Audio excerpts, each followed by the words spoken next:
রয়েছে title tag, মানে আমাদের ওই পেজ দিব যে ওই পেজটার টাইটেলটা কী, সেই হিসাবে টাইটেল ট্যাগটা হয়।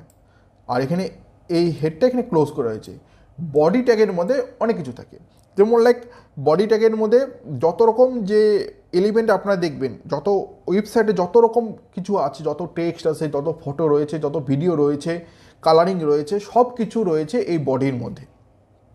ওকে, এই বডির মধ্যে সব কিছু রয়েছে। যেমন আমরা এখানে রেখেছি H1 ফার্স্ট হেডিং, মানে এটা H1 টু H6 পর্যন্ত যায়। আর P হচ্ছে প্যারাগ্রাফ, মানে ছোটো টেক্সট। এখন আমি আপনাকে খুলে দেখাচ্ছি, দেখছেন, this is my first heading and this is a first paragraph. Okay, this is a first heading, এটা মানে বড় হেডিং হয়। লাইক এখন যদি আমরা এখানে H2 করি, এখানে আমরা H2 করে দেবো, দেখবেন H1